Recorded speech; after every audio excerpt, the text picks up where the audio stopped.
Hey everybody, it's Safi and Marco Dish Out on Movies, the only movie review show on YouTube to review movies in terms of food.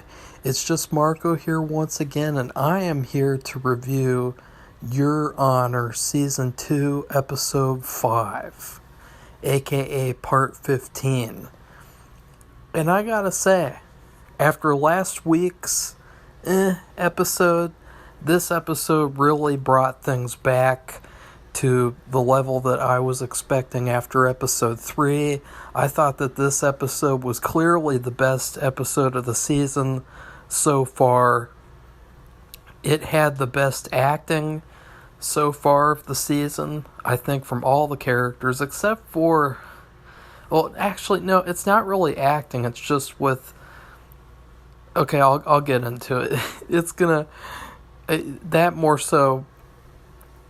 It has to do with the end of the episode and how everything plays out with two main characters, and I don't want to talk about it until it's, at the end of the video, basically. So, it starts off, and I'm not going to do a recap of the episode, so I don't want you to think like, oh, I'm going to go through all the plot points. I'm just going to jump from all the notes that I wrote and then kind of go from there. So I noticed that for some reason the writers, they try to make like an emphasis on character traits by other characters saying these things out loud, which is it's a technique. and for instance, they make sure that Big Mo, she says, "Eugene, little man, you got big balls, and you got brains." Or no, she doesn't say he has big balls. That would be pedophilia. She says, "You got balls for bringing the money to me, and you got brains because you outsmarted an entire city." Wow! And that was the funny thing about this episode, was that I almost felt like this was written by us, like, reviewers. Because in another point in the episode, Big Mo calls Eugene the ghost of Christmas past, and that was something that one of our commenters said and called Eugene in the other video. So I thought that it was hilarious that that's what they called him on the episode. So this episode was pretty. I liked it a lot. I thought that it was great. Of course, I was really looking forward to it, and I was in a better mood than last week.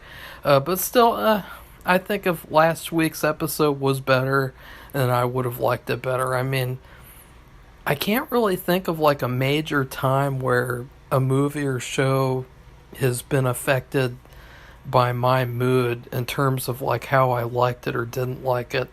Like, in a very strong way. Like, even if I was in a really bad mood, I could still get into liking a movie or a show. Like, last year I was really having something go on with The Old House. And I put on Elmer Gantry, and it just totally made me feel better. And it took all the worry away, and it was just like such an amazing experience, even though it didn't change what happened or what was going to happen. So, even if I was in a terrible mood, I would still, if it was a better episode, you get what I mean. But I thought that was weird. I also thought that, there were lots of references in this episode to Breaking Bad, at least. In my opinion, not really references, but just parallels that I saw.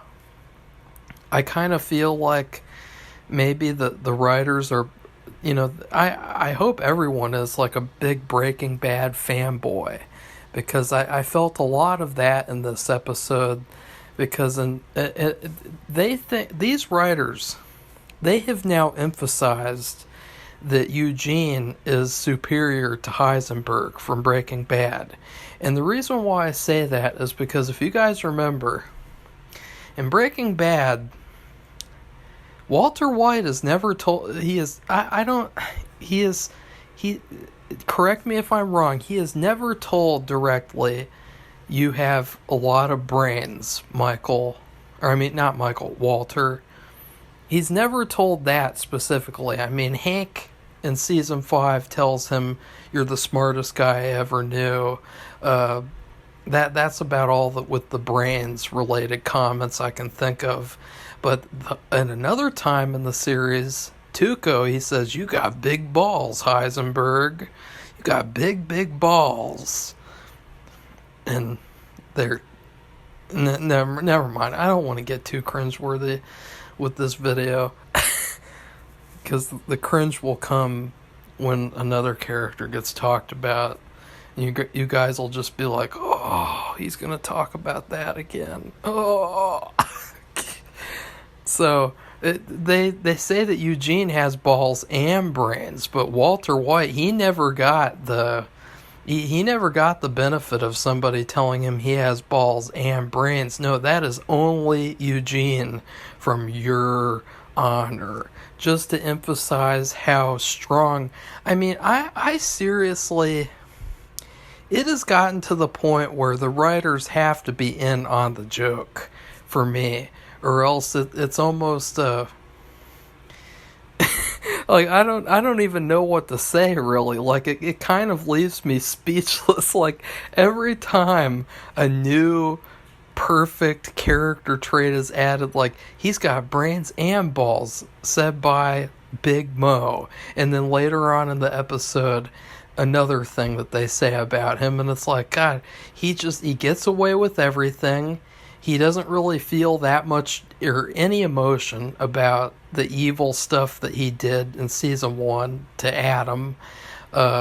He can get away with anything, anywhere. I mean, it's ridiculous, to the point of where I would say that Eugene is almost as big of a Mary Sue, or maybe even more of a Mary Sue, than Ray from those fucking shitty ass Disney Star Wars movies. Like Eugene's entire family got killed, so I guess like Ray, she didn't really have to suffer that much in the Disney Star Wars trilogy, but Eugene had to go through that, which was way worse. And he had to, well, actually no, they were both orphans, so because both of them had the whole Eugene doesn't have a robot to go with him, the stupid BB-8 crap robot. I have determined that Ray is still the number one Mary Sue, but Eugene is very, very close. There was also a great scene at the beginning where Gina, the wife, she angrily makes cannolis for Jimmy and everyone else, and then serves them as tradition, even though they already had cake, which I thought that scene was really, really good, and I kind of wish that scene would have gone on a bit longer, because she was so intense. And I gotta say, too, I really, really love the actress playing Gina. Like, she is just getting so good. And, like, normally in these TV shows, I would be really irritated by, what they're clearly doing, which is kind of like uplifting her and then putting Jimmy down as the season is going along, because he's probably going to get killed. But I really, really love her acting, to the point of where I don't even care. Like, every time she's on screen now, I get excited. And so she serves them cannolis, and that was a great scene. I loved it. And then, it's treated pretty dark too. Like, they almost treat it like, ooh, is she poisoning him with the cannolis? And I thought, well, no, obviously not. He's a main character. He won't die until like the last episode, or maybe the episode before if we're lucky. Now, if this was Fargo, then yeah, he would have been dead probably this episode. He would have been long dead, actually. They would have already killed all these characters off except for, I don't know, Nancy. That's what they do on Fargo. I mean, it's pretty predictable. And then I also loved it when they're like, oh, well, Fia isn't here. And Gina just shoves the plate into the trash can, fucking MasterChef style. She should be on MasterChef. In fact, they should do a mafia movie MasterChef themed show where they have a bunch of people who played mafia husbands and wives on the show.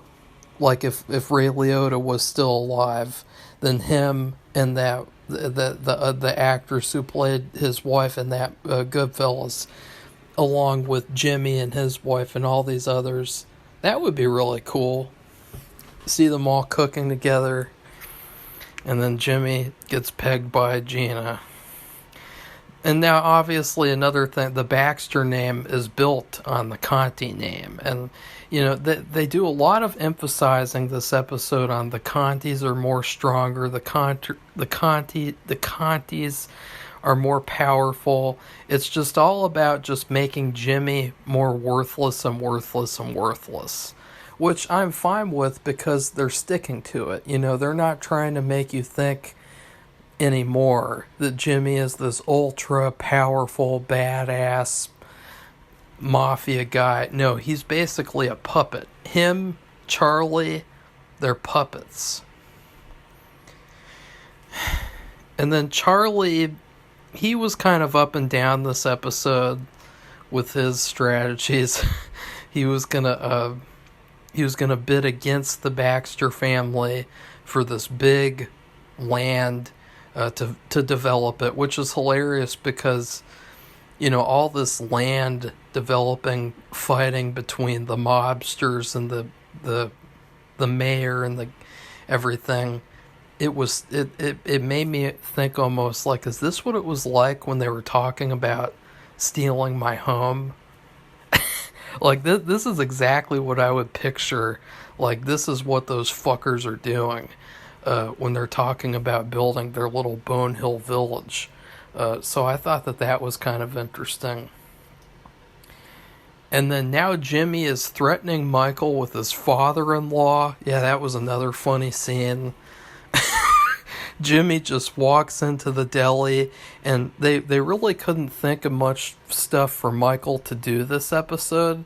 Michael in this episode, he reminded me a lot of Agent Poontang from The Old Man, Jeff Bridges, with his little, I just want to live a normal life and talk to my daughter on the phone and drive and then talk to my daughter on the phone more.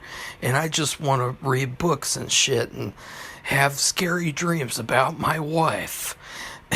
That's all that he did in the Old Man as it started. And that's what it reminded me of with Michael. And he doesn't have anything to do as a character because he's done. He's done, guys. He's done. He's done being Olivia's spy, even though he hasn't really done much of anything for her the first half of the season. And so he works at the deli even though he quits. And I thought that was pretty funny too, because it was literally all just so that they could contrive a scenario where Olivia comes in and Jimmy comes in, and then Olivia's like, Michael, you might not be scared of me, okay? Because, I don't really do much of anything besides stab grapefruits, but you should be scared of my father-in-law. And I was like, oh my God, Jimmy Baxter is acting like a teenage boy. Like, what it made me think of? Remember Pee-wee's Big Adventure with the fucking rich boy? And the spoiled rich boy. Like, that's what Jimmy reminded me of in this scene. He's like, you might not be scared of me, and Charlie might not be, but my father-in-law, Hector from Breaking Bad, he means serious business. And I really did love all the scenes with him too. The father-in-law, Carmine Conti. I'm getting used to all the names and stuff. I really loved all those scenes. It's really fun seeing him interact with the family. And I loved it when he's like, you guys have a dysfunctional family. Lots of great lines this episode. Really, really good dialogue.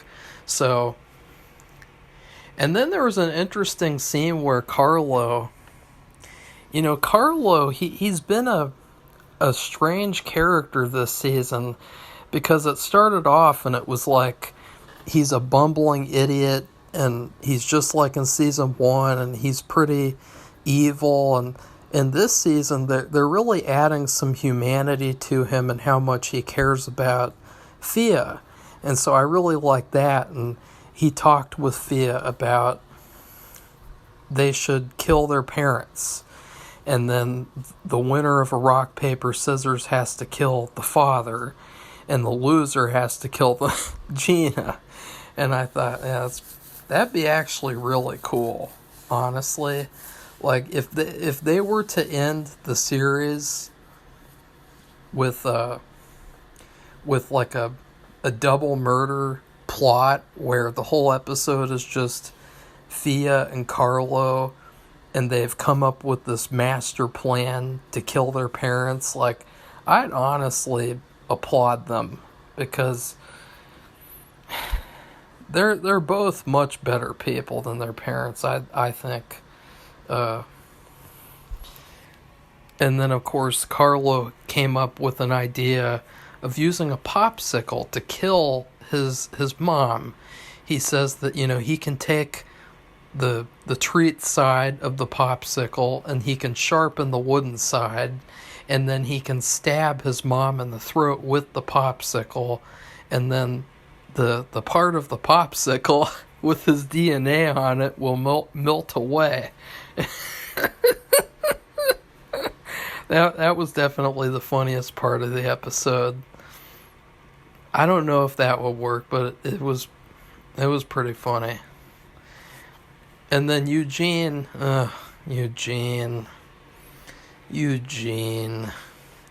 I feel bad because I was really kind of liking Eugene in episode 3, and I kind of was interested in seeing the story that they had for him, but now he's back in New Orleans, and he's basically, I don't know, it seems like they're treating it like, because he doesn't have parents anymore at all, he's just directionless and he'll do anything that anyone older tells him to do, but he won't sometimes. Like, it's really odd, the choices that he makes. And Big Mo, I think, or I can't remember which character asks him, but a character criticizes like what he did with the money and how he came back to New Orleans and everything. And Eugene said, I had to try something, man. He didn't say man, but I was almost thinking he should have, because I just thought, wow, after all these episodes, after all of these masterful acting scenes with all these characters, you have this one character, he gets away with everything, he does all this stuff and to move the plot forward, and plot convenience actions that he does, and his big character motivation, after not really getting into his head for the first 4 episodes, except for, oh look, he makes drawings that he shouldn't be making because he's a fugitive. His big motivation is, I had to try something. Like that's like something that I would write, like, as a joke. Like,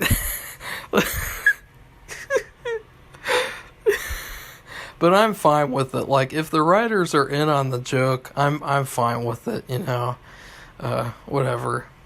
There was a fantastic scene between Michael and Charlie. I really loved the scene where finally Charlie, the last character, pretty much, him and Fia, and I guess Elizabeth, those are the last remaining people who believe in Michael a little bit, all three of them. And Charlie, he has had it. He's like, oh, Michael, you did all these things. You never told me about any of these things. F you. You're just in it for yourself. I don't want to work with you. My greatest liability is you. And I thought, oh, this is terrible. You know, they had such great chemistry as friends. Like, if either one of them was a girl, then they would make a great romantic duo. But, you know, they're really good friends, and I really like seeing them. So it was a very dark scene. It almost felt like part 2 of the finale, if the finale was better. And he reveals that it was in the hospital, because a lot of people, too, a big complaint at the start of the season was the lack of coherence with the timeline. And Michael reveals that in the hospital, as Adam was in there, I guess they tried to save him, and even though he was already dead, I think, he confessed everything to Nancy. He just told her everything and just spilled his guts to her. That was the timeline of that happening. And I'll talk about what ends up. Charlie, though, he says, F you, bye-bye. Great scene, probably the best scene of the season so far, in my opinion. I want to see more scenes like that, and less scenes like, I don't know, Big Mo and her girlfriend having a fight at the car. We'll get to that, too. Because I don't think it's terrible. I'm just saying, like, it was kind of, like, predictable that would happen in some ways. And something that I forgot to mention is that this season kind of feels to me like Cobra Kai Season 3.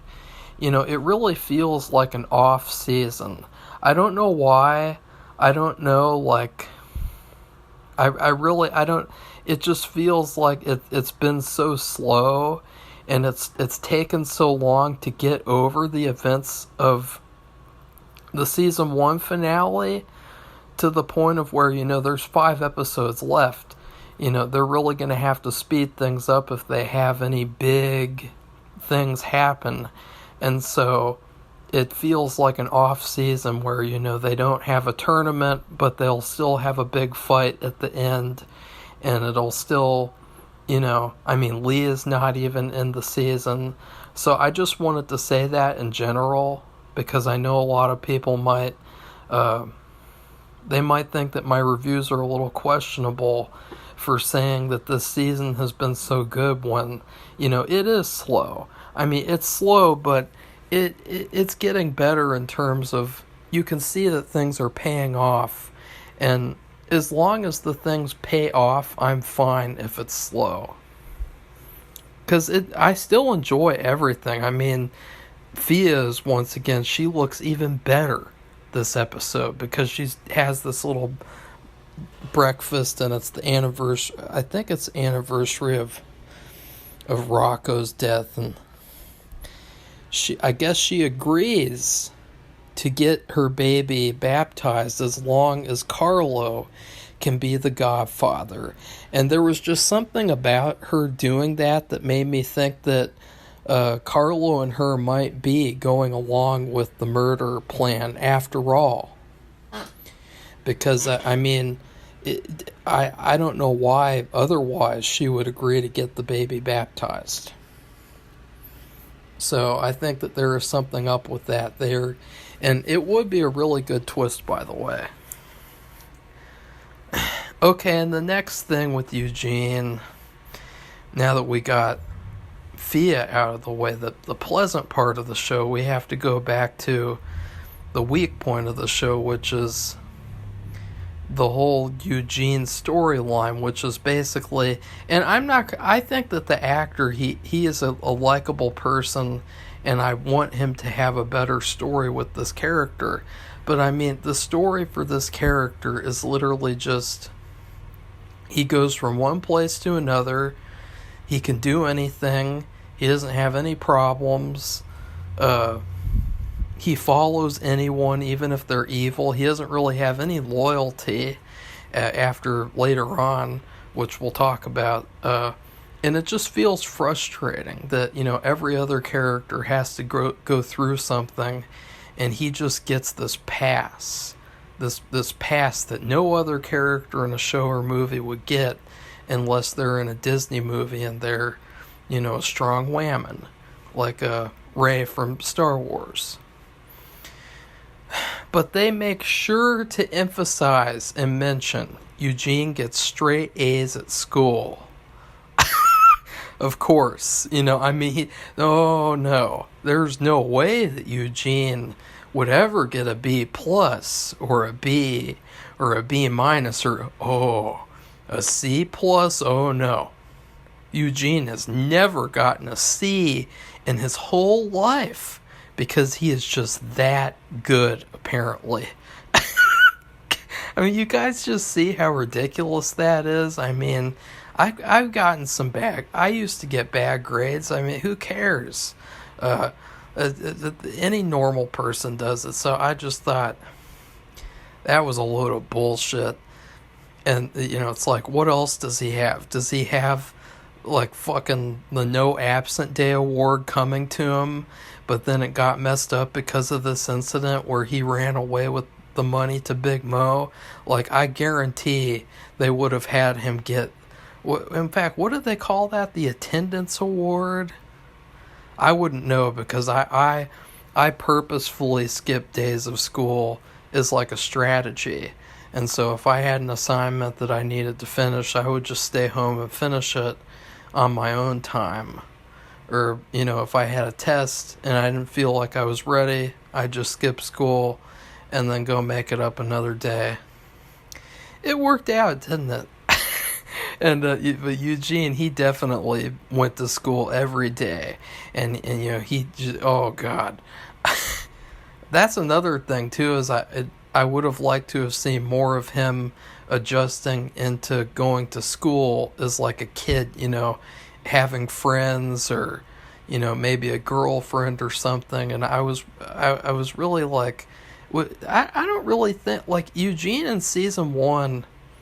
He seemed like a nice guy to hang out with, and so it really didn't feel to me like if he was in school that he'd just be sitting there drawing and drawing incriminating drawings.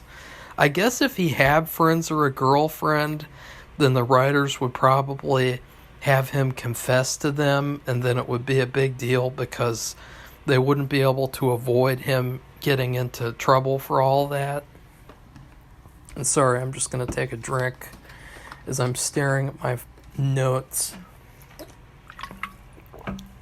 And then his guilt, too.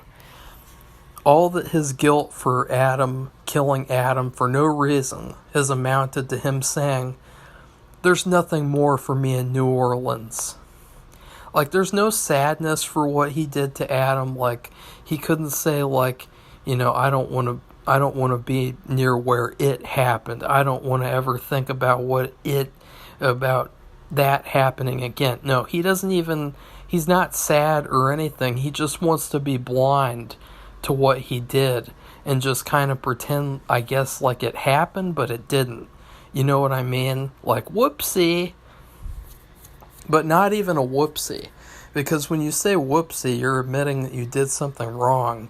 And it doesn't really even seem like Eugene thinks that he did anything wrong. It seems like I don't know. I don't even know. Like, how do you even get into the mind of a Mary Sue character? And after all that Little Mo has done for Eugene, too. Come on. After all of that, Eugene lets Little Mo get taken. Well, he doesn't get taken. He gets beaten the fuck up. And it's implied that he's going to be killed. And Eugene puts on earphones and he just walks into another room. Business as usual. That was ridiculous and terrible. Eugene didn't even really act like he cared about Little Mo. He was just like, whatever. I'm gonna put my earphones on and go. I didn't like that. I thought that was a weak writing moment because after all Little Mo's done for him, he would act like that? Like, really? Like, who does he have loyalty to, really? I guess anyone with a gun to his head? I don't know. I really don't know with Eugene anymore. In Big Mo, too, there's this kind of queer misunderstanding moment where it's almost like the Andy Griffith Show, where the girlfriends would see their boyfriends talk to another girl, and then they get jealous, and that would be what the whole episode's about. Well, they had that type of a moment, but it was Big Mo's girlfriend, and she comes in, and she sees that she has her own nephew tied up, as if it's implied that she's going to kill him. And she goes out to the car, and she throws like a little temper tantrum. And that whole little story was the only thing that I thought was queer about this episode. I mean, it was queer literally and figuratively. But I mean queer as in questionable, weird, weak, badly written. It was like, okay, there just needs to be some sort of an excuse for Big Mo to let him go. And she does. She lets him go and beats him the hell up. Who knows where Little Mo is going to go from here? You know, he's such a great actor, so I can't wait to see it because he's just... And then Michael does not want to be a part of Olivia's spying games anymore, as if he's been such a big help to her, and he's been doing so much for her, like when he got rid of the bug. And by the way, he doesn't even mention to Olivia that when they took him down into that other room, they checked him for bugs. And so if they had found it, then he would have been in big trouble. Like, he doesn't even mention that to her. He just says, he took me down to the room and put a gun to my head. I thought that was kind of odd. Because, I mean, it would have been a good point to make. You know, don't put bugs on me unless I know where they are, you know. But he just gives up, and Olivia she just kind of doesn't care. I mean, I admit, I was really into the whole Olivia Michael story of where she is going to use him and force him to do all this evil shit. Even not really evil, but just stuff that's against his will, which is by definition evil. You know, anything against your will is evil. But it really just was mainly him telling her he didn't want to do it, and then her going like, come on, Michael, you can do it. You can do anything, Michael, as long as you talk to me. And that was another thing, too. Michael, you were supposed to call me after the party, but I found your phone in a puddle. After I was finished with my rodeo in my car, I found this little piece of government property, and I'm really confused because you were supposed to talk to me, Michael. Why don't you want to talk to me? And it's like, is they just going to do this over and over? Well, that's over now. It's just over. That was a little disappointing because I really like their back and forth, and I really just hope that Olivia presents a greater threat because she's not really threatening at all as a character. And then Charlie ends up working with Olivia to protect himself.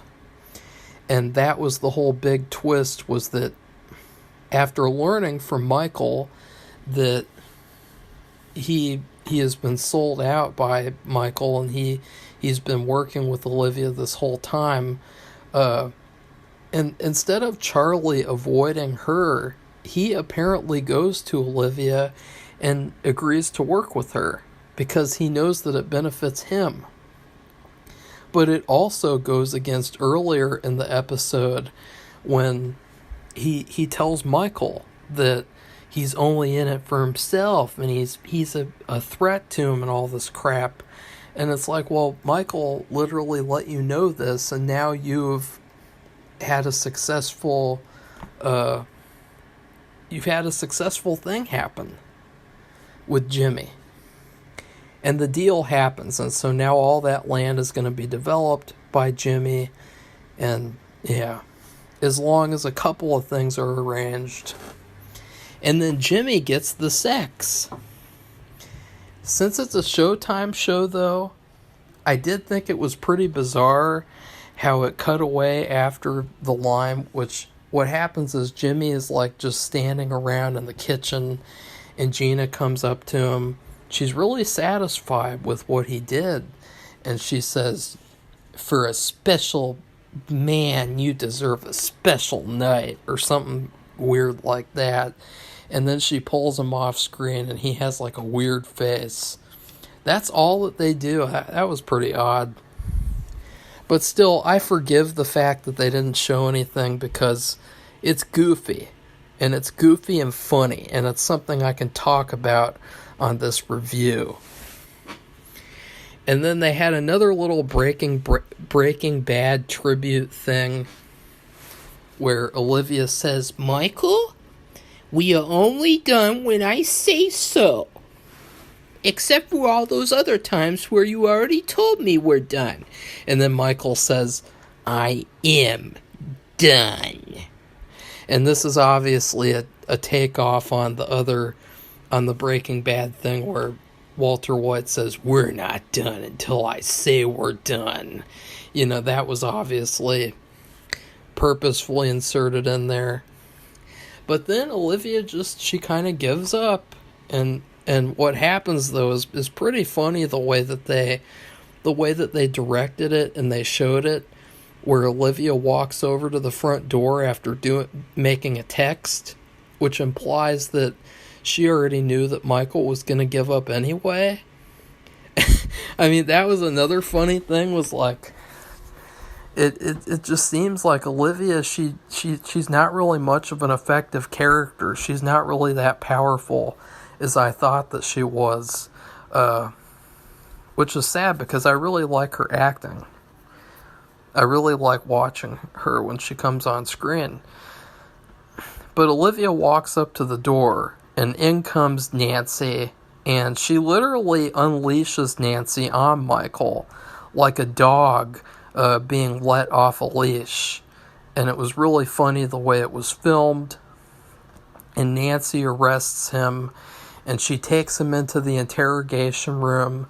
And the big twist, which I did expect it because I saw the episode summary for the next one, because I was trying to see the cast list to see if Lee was coming back.